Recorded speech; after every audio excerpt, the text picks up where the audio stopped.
El sentido de la historia, por Nikolai Berdayev. 9. Capítulo 7. El Renacimiento y el humanismo. Durante la época medieval, las energías del hombre estaban como recogidas y espiritualmente concentradas, pero no se manifestaban suficientemente al exterior. El medioevo se cerró con un renacimiento cristiano en el cual la cultura de la Europa occidental alcanzó la cota suprema de su desarrollo.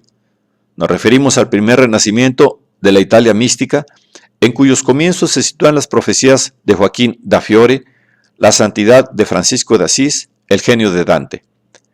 Es el renacimiento medieval cristiano, al cual están ligados la pintura de Giotto y las primeras manifestaciones del arte italiano. Se trata, en suma, de uno de los momentos más extraordinarios de la cultura espiritual de la Europa occidental. En él se plantea la gran tarea de un renacimiento puramente cristiano y se ponen las bases de un humanismo igualmente cristiano, completamente diferente del de la Edad Moderna. Este humanismo cristiano es superior a todo lo que nos ha dado la cultura espiritual de la Europa occidental. La cultura religiosa del medioevo tuvo un solo propósito, quizá el más grande de la historia por su profundidad, por su espíritu y amplitud universales, por su audacia. Crear el reino de Dios sobre la tierra, manifestándolo a través de una belleza jamás contemplada, en la cual había ya un retorno parcial a las formas antiguas, pues, en definitiva, todo renacimiento es un retorno a las fuentes griegas de la cultura. Este proyecto grandioso fracasó. El reino de Dios medieval no fue realizado ni podía serlo. Pero las conquistas de este renacimiento cristiano fueron extraordinarias, pues extraordinarios fueron la santidad de Francisco de Asís y el genio de Dante. Este renacimiento fue una experiencia espiritual creadora, tras la cual quedó bien patente que la humanidad no podía seguir recorriendo el camino que le había sido dictado por la conciencia medieval. La marcha ulterior supuso ya una separación y un alejamiento de esta cultura medieval, un camino nuevo a través del cual se realizó no el renacimiento cristiano, sino un renacimiento anticristiano, al menos en muchos aspectos. En el Renacimiento ejercieron su influencia el humanismo cristiano del primer periodo y el humanismo anticristiano. He aquí el tema de toda la filosofía de la historia, el tema del destino del hombre. Tenemos aquí uno de los momentos decisivos del destino del hombre. La conciencia medieval llevaba en sí ciertos defectos e insuficiencias que habían de salir a la luz a caballo entre el medioevo y la Edad Moderna. ¿En dónde estaba el defecto de la idea medieval del reino de Dios que había de poner término a este periodo? El defecto que impidió la realización de la cultura teocrática y que había de llevarla al derrumbamiento interno y al fracaso, dando fin al medioevo e inaugurando una nueva época en la que el hombre se muestra decidido a luchar contra el espíritu medieval. A nuestro modo de ver, este defecto de la conciencia medieval consiste, ante todo, en el hecho de que la energía libre y creadora del hombre no había sido realmente descubierta, en el hecho de que, en el mundo medieval, no se otorgó al hombre la libertad de crear, de construir una cultura libre, de tal manera que al hombre no le fue dado experimentar y desplegar en la libertad las energías espirituales forjadas por el cristianismo y por el periodo medieval del hombre de la historia. La ascética medieval robusteció las energías del hombre, pero no dio ocasión a esas energías de desplegarse a través de la libre creación de una cultura. Quedó bien claro que la realización forzada del reino de Dios era imposible. El reino de Dios no puede ser edificado por la fuerza, sin el consenso y la participación de las energías libres y autónomas del hombre. Una cultura religiosa llevaba necesariamente consigo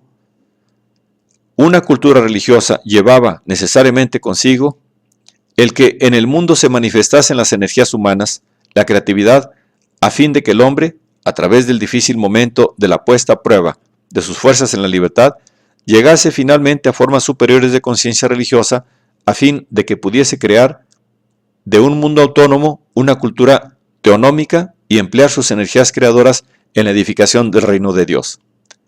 La experiencia de la historia moderna no es otra cosa que la experiencia de la libre manifestación de las energías humanas.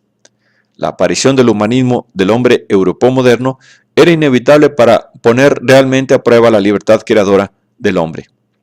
El medioevo concentró y disciplinó las energías espirituales del hombre, pero las encadenó, las mantuvo sujetas a un centro espiritual, centralizó toda la cultura humana.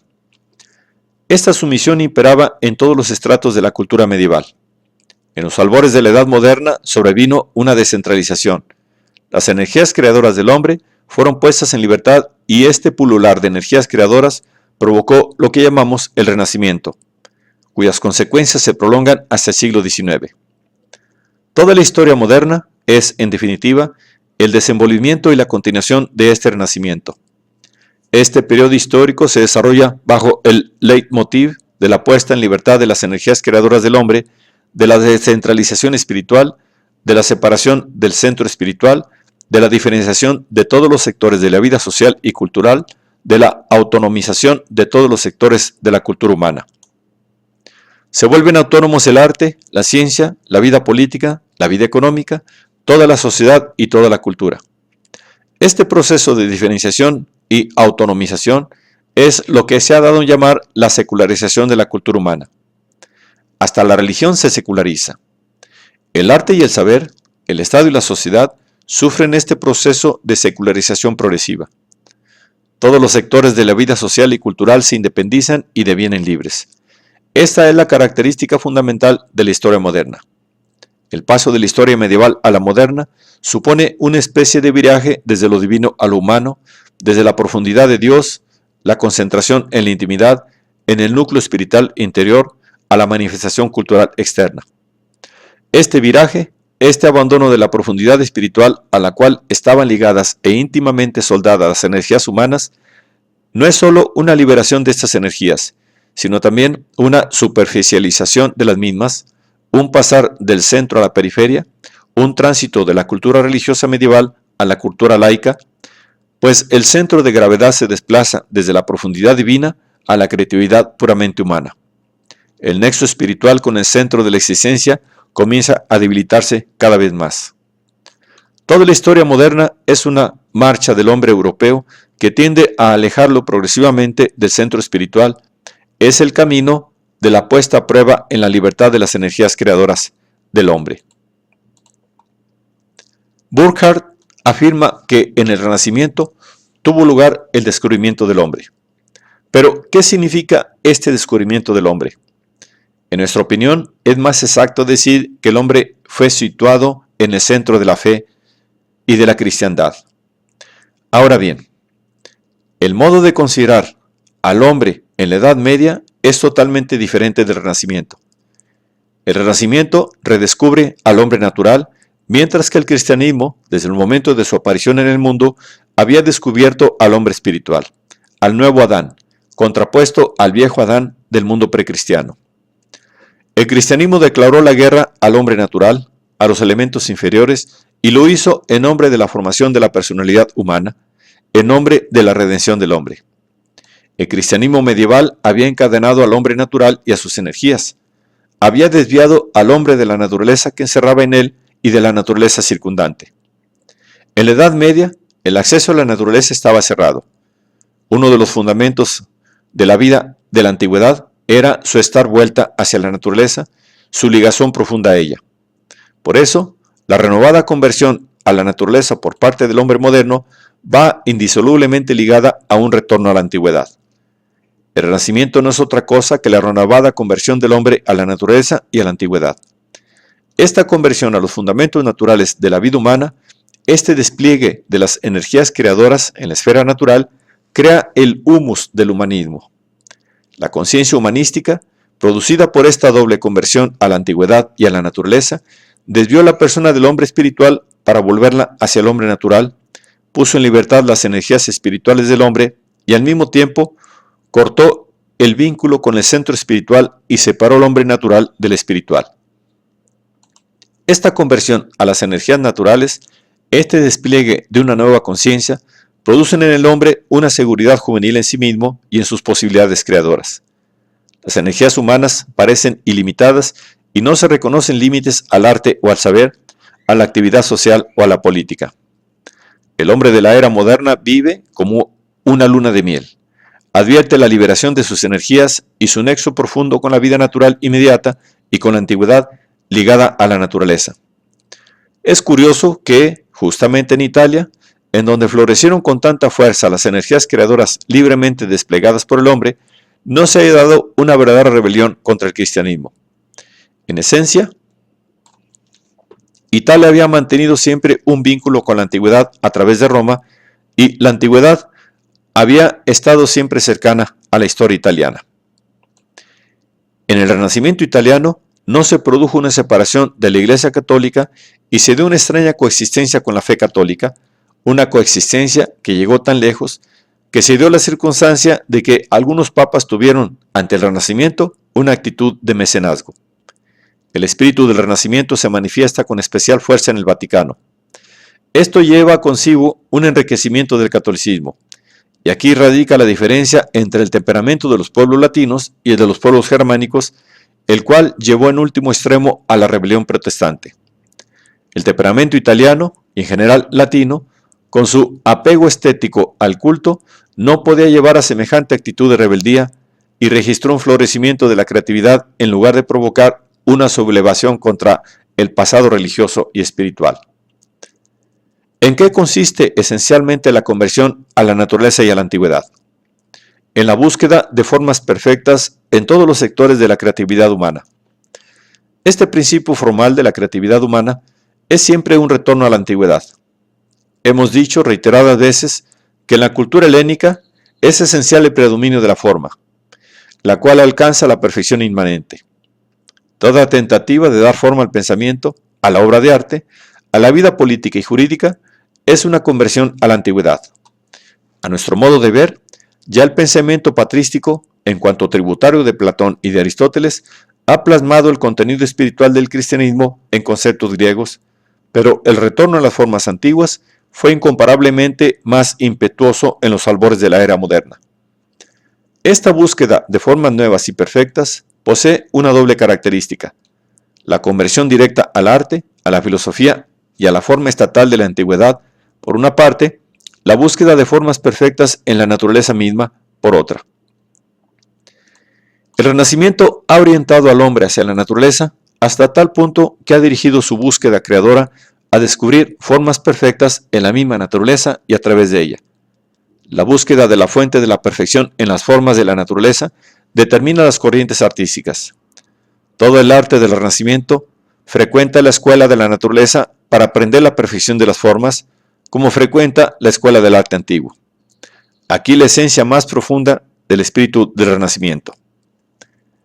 Fue una deformación de las formas perfectas por parte de un espíritu nuevo que ha pasado por la experiencia de la historia medieval y es diferente del espíritu antiguo. Por parte de un espíritu que se inclina de un nuevo modo sobre el arte, el saber, la forma estatal de la antigüedad y en definitiva sobre la totalidad de la vida antigua. En el Renacimiento tuvo lugar el choque borrascoso y apasionado entre el contenido espiritual nuevo de la vida cristiana, madurado a través del medioevo, entre el alma humana enferma de nostalgia por un mundo diferente, trascendente, incapaz ya de contentarse con este mundo terreno, por una parte, y las formas antiguas que eternamente renacen y se renuevan por otra. Se trata de un alma sedienta de redención y de comunión con el misterio de la redención, cosa desconocida en la antigüedad, de un alma envenenada por la conciencia cristiana del pecado y por la dicotomía cristiana entre los dos mundos, incapaz de contentarse con las formas de la vida natural y cultural del mundo antiguo. Este desdoblamiento de la conciencia, heredado de la experiencia medieval, con todas sus divisiones entre Dios y el demonio, el cielo y la tierra, el espíritu y la carne, dejó su impronta sobre el Renacimiento. En él, la conciencia cristiana trascendente, que hace saltar todos los límites, se une a la conciencia inmanente del naturalismo antiguo. El Renacimiento no fue monolítico ni por un instante. No podía ser un mero retorno al paganismo. El Renacimiento fue una realidad extremadamente compleja en cuanto que estaba basada en el violento conflicto entre los principios paganos y cristianos de la naturaleza humana, principios eternos inmanentes y trascendentes. Todo esto refuta la vieja opinión de que el Renacimiento ha sido un renacimiento del paganismo, de que en él renació la alegría de vivir vuelta hacia la vida natural, de que el hombre del Renacimiento abandonó definitivamente los principios cristianos y de que toda la época tuvo un carácter unitario y monolítico. Los historiadores de la cultura reconocen hoy que el Renacimiento fue el choque tempestuoso entre los dos principios igualmente poderosos, el del paganismo y el del cristianismo. Esto lo vemos con singular claridad en la autobiografía de Benvenuto Cellini, que constituye un documento admirable sobre la época renacentista. Benvenuto Cellini es algo así como un pagano del siglo XVI que lleva a cabo los delitos más atroces típicos de su siglo y deja su impronta sobre este último. No obstante, sigue siendo cristiano, y en el castillo de Saint Angelo tiene visiones religiosas. Si esto es válido para Benvenuto Cellini, que vivió en las postrimerías del Renacimiento, que se ha alejado considerablemente de los principios cristianos del medioevo, es aún más válido para la época precedente. Todos los hombres del Quattrocento llevan la impronta de este desdoblamiento. El Renacimiento descubre que en la era cristiana es imposible la perfección y la claridad de las formas propias de la Edad Clásica. El antiguo mundo helénico, que creó la imagen del paraíso terrenal y de la belleza perfecta de la vida terrestre, llegó a lograr en su apogeo formas perfectas, las cuales no puede conseguir en este mundo el espíritu cristiano, para el cual los cielos se han abierto y han sido desplazados los límites del mundo, y para el que la vida no puede quedar encerrada en la inmanencia. Solo una vez ha sido posible alcanzar la perfección de la forma en la historia universal. En la historia cristiana existen tentativas de renacimiento y de retorno a los moldes clásicos. Hay nostalgia por la belleza griega, pero ya no es posible alcanzar aquella belleza, claridad e integridad del espíritu, pues en el ámbito de la historia y de la cultura terrestres resulta imposible superar el conflicto entre la vida terrenal y la celeste, entre la vida temporal y la eterna, entre el mundo inmanente, encerrado en sí mismo, y el mundo infinito y trascendente, característico de la conciencia cristiana. El cristianismo crea un tipo de cultura y de creatividad en el cual todas las realizaciones son simbólicas.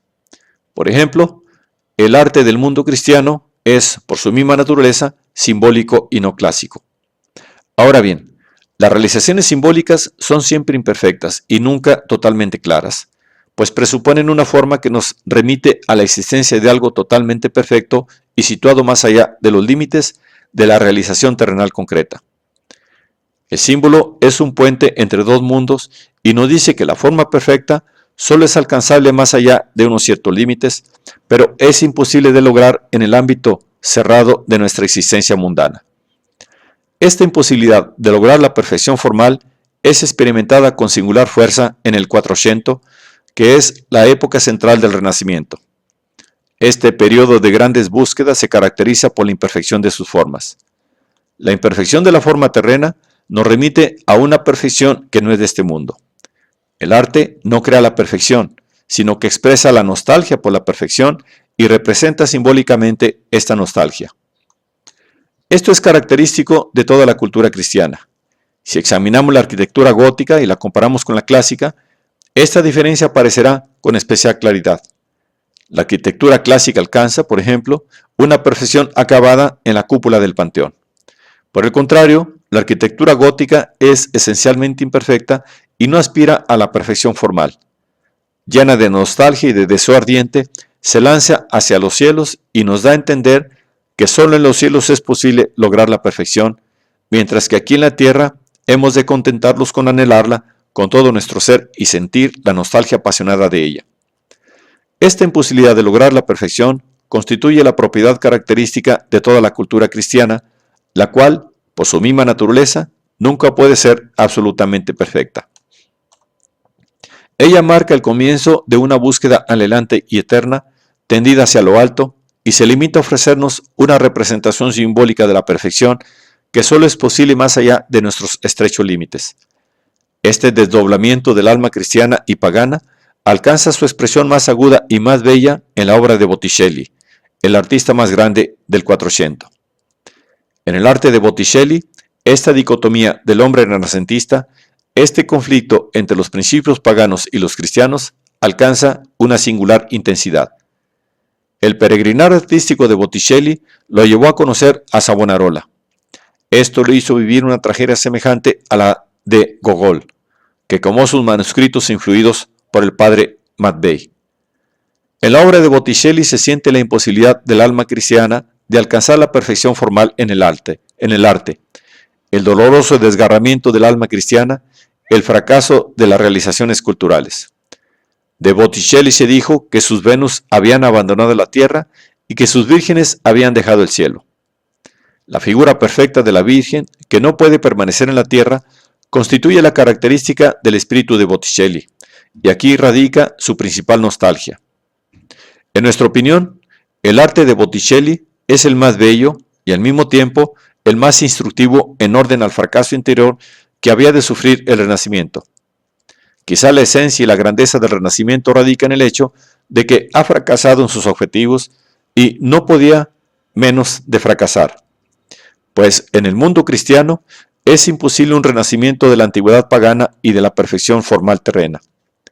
Para el mundo cristiano es inevitable la búsqueda de formas perfectas y el retorno a los moldes clásicos, pero es igualmente inevitable el más profundo desengaño, pues tales formas son irrealizables en este mundo. En la época cristiana es imposible una realización inmanente de la perfección a través de la actividad cultural. El fracaso del Renacimiento es quizá su máxima conquista, porque a través de este fracaso se logra la máxima belleza en la creación.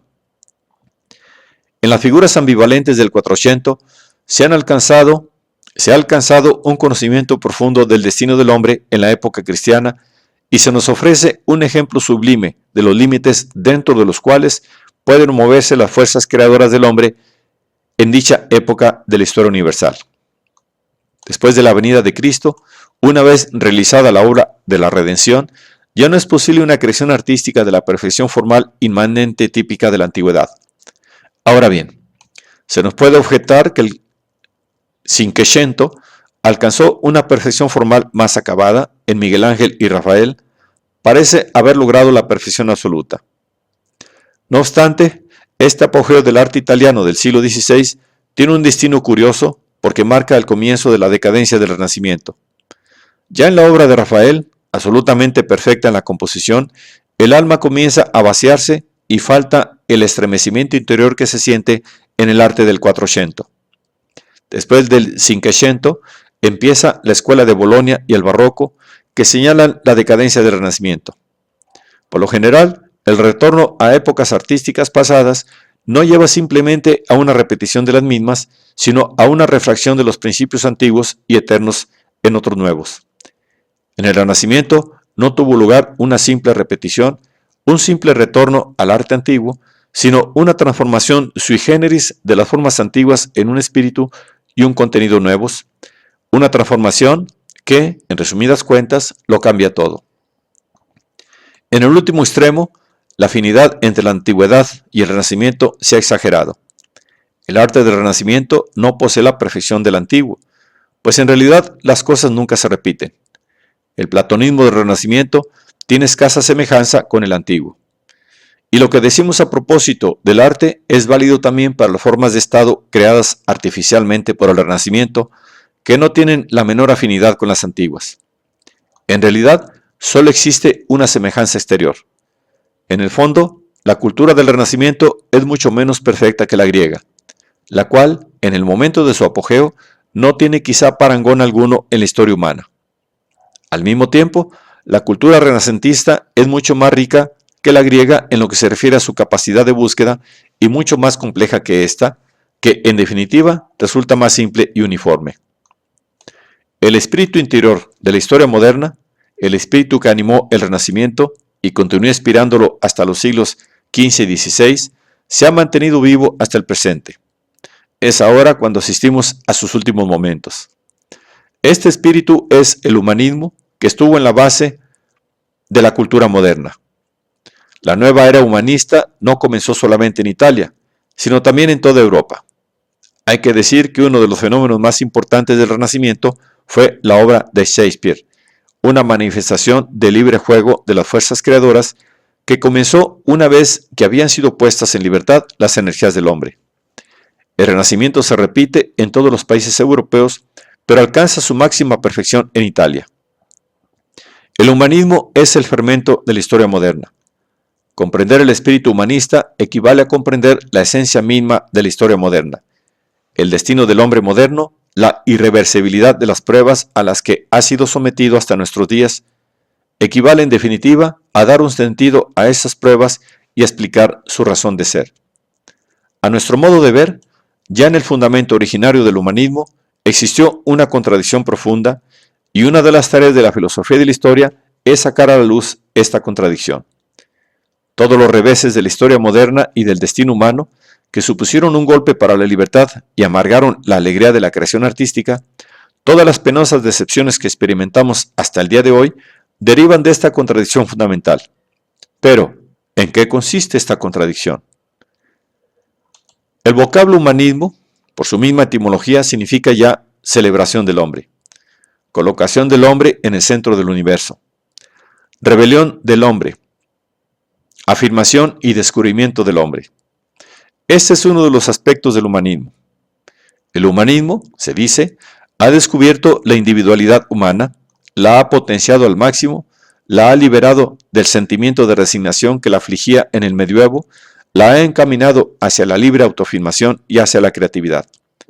Pero en el humanismo existe también un principio totalmente opuesto, es decir, no solo lleva en sí el fundamento de la celebración del hombre y la manifestación de sus energías creadoras, sino también aquello que puede llevar a rebajar y a esterilizar la creatividad y en resumidas cuentas a debilitar al hombre.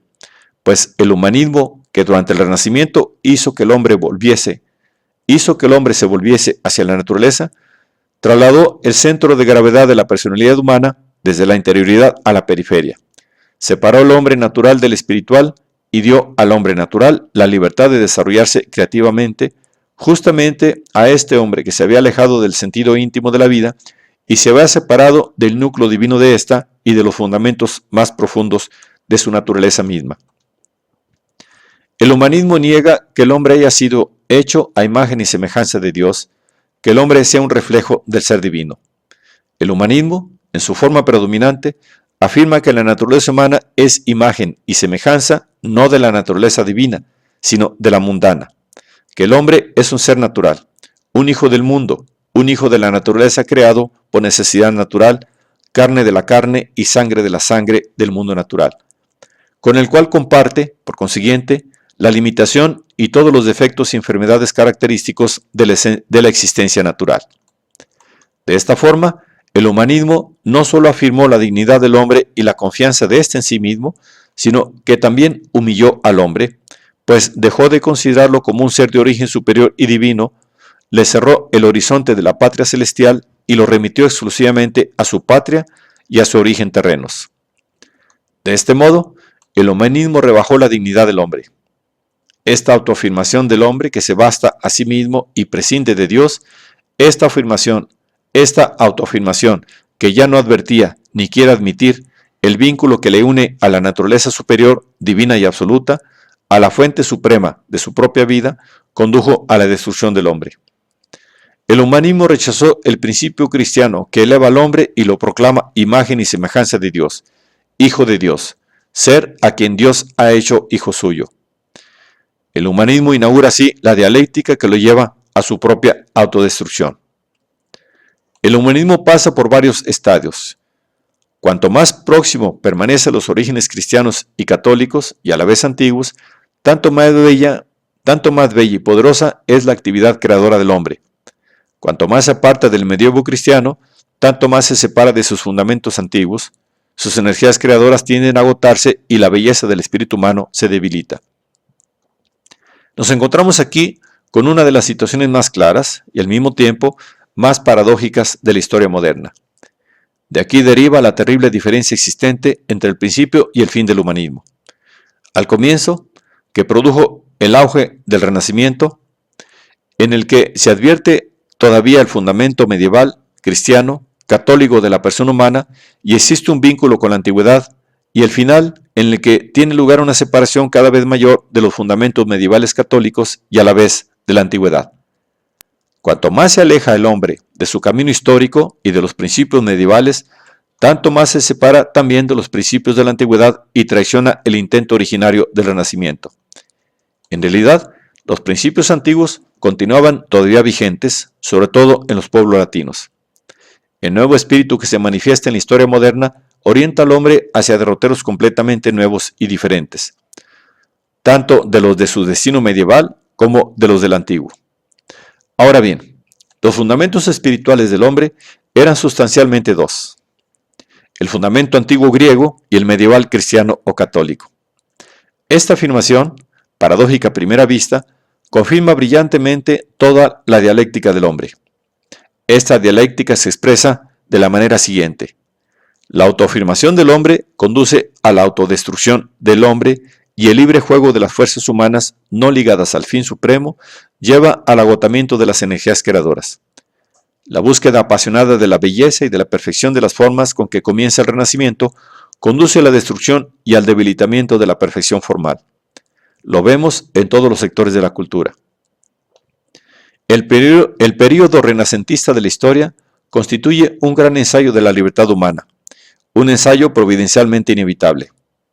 No era posible construir el reino de Dios sin poner a prueba las energías del hombre apelando a su libertad.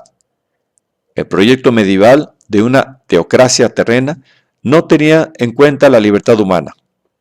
La humanidad no podía llegar al reino de Dios sin hacer uso de la libertad, sin una creatividad libre, pero una cosa es afirmar la inexorabilidad de este proceso de la historia moderna y descubrir el significado profundo de los horrores humanísticos, y otra muy distinta afirmar que el humanismo, en sus principios y en sus métodos, contiene la verdad auténtica y suprema y que las energías y la libertad del hombre han superado positivamente la prueba. En nuestra opinión, el hombre se hundió y cayó, sufriendo las consecuencias de esta caída, pero era necesario que recorriese este camino en nombre del supremo significado de toda prueba vivida en la libertad. Esta contradicción del humanismo es el tema de la filosofía de la historia moderna. El estallido de esta contradicción había de llevar a aquel final del Renacimiento y del humanismo que actualmente observamos con toda claridad. Con esto termina la historia moderna y entramos en un periodo totalmente desconocido, el cuarto periodo de la historia universal, que no posee aún ningún nombre definido. Es el agotamiento completo del humanismo, la completa superación del Renacimiento. La época de la Reforma constituye el periodo sucesivo en el desarrollo del humanismo en la historia moderna, y sobreviene en virtud de una dialéctica inevitable tras una manifestación de la creatividad humana tan sublime como la que vivió el Renacimiento. En la época de la Reforma es otra raza la que toma la iniciativa.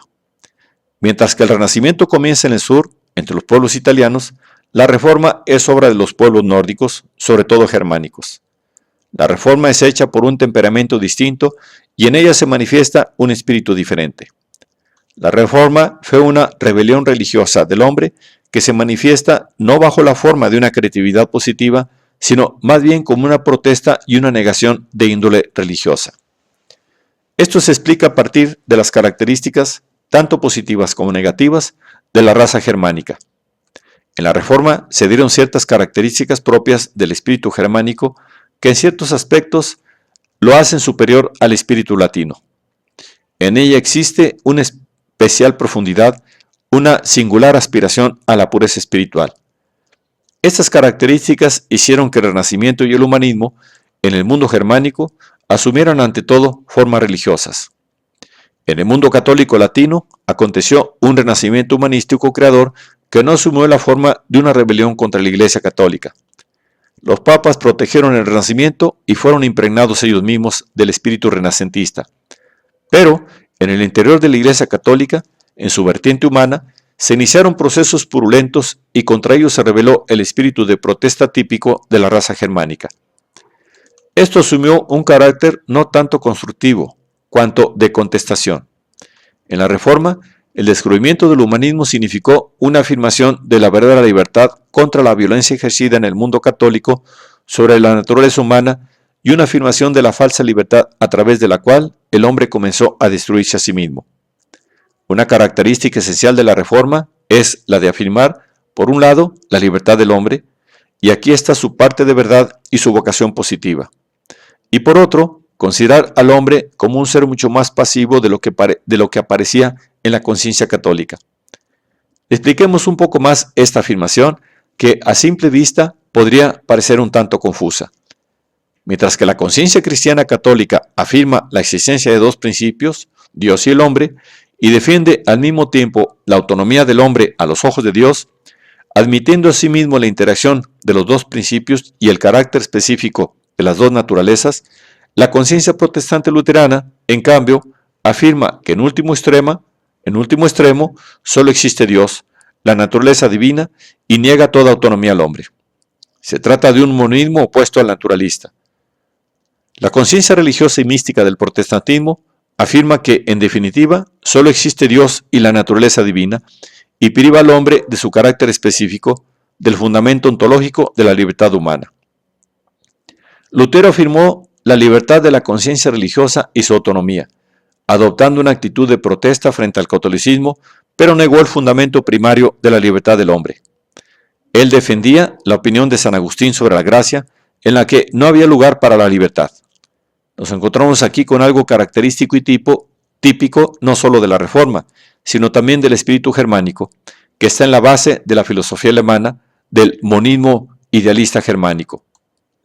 Para la mística y para el idealismo germánicos, que se caracterizan por su abstracción, la naturaleza humana no es una verdadera naturaleza, ni dice relación a la esencia misma del ser. Esta doctrina estaba ya en la base de la Reforma, y por eso ella no solo afirmó la libertad del hombre, sino que también comenzó a negarla desde el punto de vista metafísico. En la Reforma estaba presente no solo el principio humanístico, sino también un principio antihumanístico. Por otra parte, la Reforma quería eliminar del cristianismo el principio pagano y era contraria a las fuentes antiguas griegas del cristianismo. La Reforma dio origen a la corriente espiritual que se separó cada vez más de la belleza y de la perfección formal de la antigüedad. Se trata de un momento muy característico y esencial de la dialéctica interior del humanismo. De lo que nos interesa aquí es poner de relieve los momentos más importantes de esta dialéctica para pasar después al tema fundamental del fin del Renacimiento. Un momento ulterior de esta dialéctica fue el iluminismo del siglo XVIII, estrechamente ligado a la aparición del hombre nuevo del Renacimiento. El iluminismo del siglo XVIII no recuerda en absoluto el florecimiento originario de la creatividad humana que contemplamos en el Renacimiento. En el racionalismo de la época de las luces no encontramos aquella fe llena de entusiasmo que tiene el hombre del Renacimiento en la fuerza de su saber. En el Renacimiento encontramos una fe ilimitada en la capacidad del hombre para penetrar los secretos de la naturaleza divina, un entusiasmo extraordinario que se registra en las corrientes teosóficas y de la filosofía de la naturaleza, las cuales sentían la naturaleza como algo divino y viviente que el hombre debe conocer profundamente y con lo cual ha de fundirse, así como en los primeros descubrimientos geniales de las ciencias naturales. El siglo de las luces, no obstante, su fe en la razón, no posee este embriaguez por conocer la naturaleza. La razón misma comienza a resquebrajarse, a perder altura, porque empieza a oscurecerse la razón que liga al hombre al cosmos divinos y se pierde el vínculo con este último.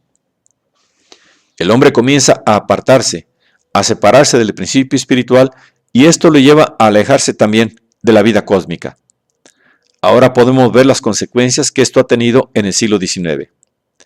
En la Revolución Francesa vemos una manifestación del espíritu humanístico tan poderosa como la del Renacimiento y la Reforma.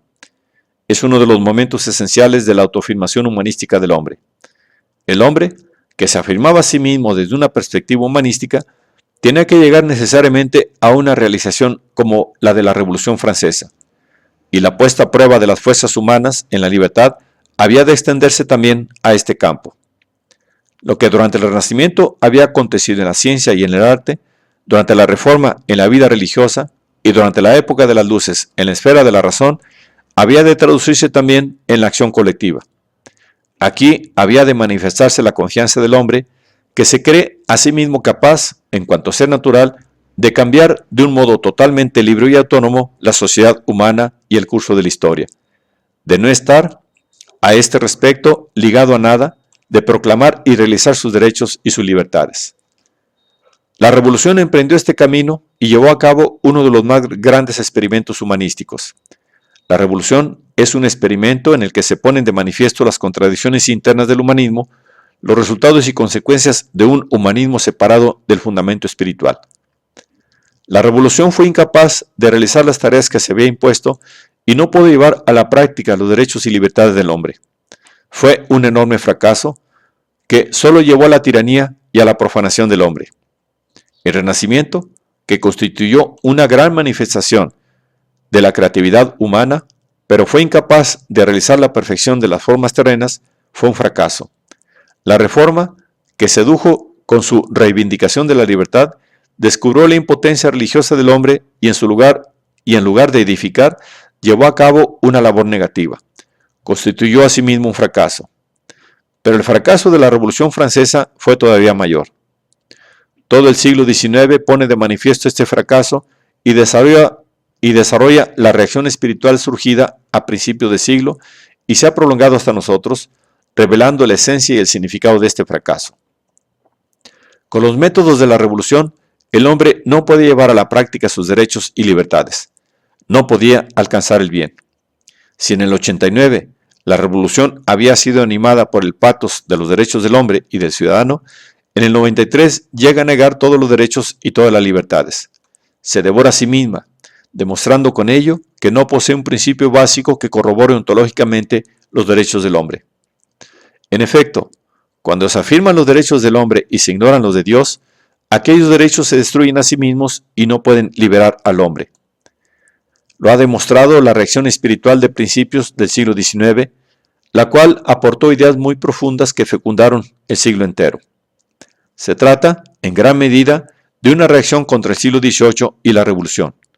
El socialismo, tan característico del siglo XIX, no solo fue un producto de la Revolución Francesa, sino también una reacción contra dicha revolución, una reacción motivada por el hecho de que ella no mantuvo sus promesas, no realizó la libertad, la igualdad y la fraternidad. El socialismo es una deformación materialista y atea de la idea teocrática. Quiere realizar el bien del hombre, poniendo un límite al movimiento liberador del Renacimiento. La triste historia de la Revolución Francesa, basada en la autoafirmación humanística del hombre, revela una contradicción interna que no permite una verdadera liberación y realización de los derechos del hombre y produce inevitablemente una reacción. Fabre de Olivet, en su obra Historia filosófica del género humano, intenta comprender la historia de las sociedades humanas a partir de la interacción de tres principios: la necesidad, la providencia divina y la voluntad humana, cada uno de los cuales actúa constantemente sobre los otros. En la Revolución Francesa actúa el principio de la libertad, de la voluntad humana contra el principio de la providencia, contra el principio divino y está separada de este último. De aquí que la reacción contra la revolución sea una acción necesaria. La necesidad comienza a hacer valer sus derechos contra la arbitrariedad del hombre. Napoleón fue el instrumento de la necesidad contra la arbitrariedad del hombre. Contra la orgía de la libertad humana, contra la confianza ilimitada en sí mismo que separa al hombre de los principios supremos, la necesidad hace valer todo su poder. Fue justamente este principio de necesidad el que descargó todo su poder sobre la Revolución Francesa. El golpe inferido por la necesidad fue el castigo a la mentira de la libertad humanística, en la cual el hombre natural se separa del espiritual y cesa de advertir el significado espiritual de la libertad. La reacción de la necesidad se descarga sobre la arbitrariedad, pero no puede hacer nada contra la libertad espiritual. Mientras que el primer renacimiento estaba vuelto hacia la antigüedad, los renacimientos ulteriores de la cultura del siglo XIX fueron más bien un retorno al medievo. Por ejemplo, la búsqueda creadora del movimiento romántico en lo que se refiere a la comprensión de la persona humana. Esta es igualmente una manifestación del humanismo, la cual intenta, sin embargo, salvar la creatividad humana, fecundándola con principios medievales. La época medieval buscaba alimento espiritual para la creatividad humana. El Renacimiento romántico quiere devolver a la creatividad humana su verdadero lugar, que está ligado a la conciencia cristiana, y de este modo intenta evitar la caída y la degradación del hombre. Esta conversión al medioevo es característica también del final del siglo XIX, en el que en determinados ámbitos de la cultura espiritual apareció un movimiento místico. Hay que hacer notar igualmente que el humanismo alcanza el desarrollo completo y las cimas de la creatividad humana cuando sabe mantenerse fiel a la auténtica humanidad, por ejemplo, en el Renacimiento alemán, en la personalidad de Goethe. Esta fue la última manifestación del humanismo auténtico, ideal. Herder veía en la humanidad la meta suprema de la historia. Fue el último humanista. Para él, el hombre es el primer ser a quien ha sido otorgada la libertad, el primer ser que camina erecto. En virtud de su libertad, el hombre es algo así como un rey, y en el humanismo herderiano, la imagen del hombre está todavía ligada a la imagen de Dios. Es un humanismo religioso, pero toda la religión de Herder consiste en la humanidad. El hombre es el mediador entre dos mundos. Ha sido creado para la inmortalidad y en las energías humanas se haya contenido el germen de la infinitud. El pathos de Herder, como el de Lessing, es educar al género humano. La meta del hombre está en el hombre mismo, es decir, en la humanidad. Tras el renacimiento germánico de Herder y Goethe, después del romanticismo, el humanismo degenera radicalmente y pierde su vinculación con la época renacentista. En el siglo XIX se manifiestan principios totalmente opuestos, comienza la crisis del humanismo y el espíritu renacentista se vuelve estéril. Ante la humanidad se abre un abismo, aquel a donde conduce la negación de tales valores.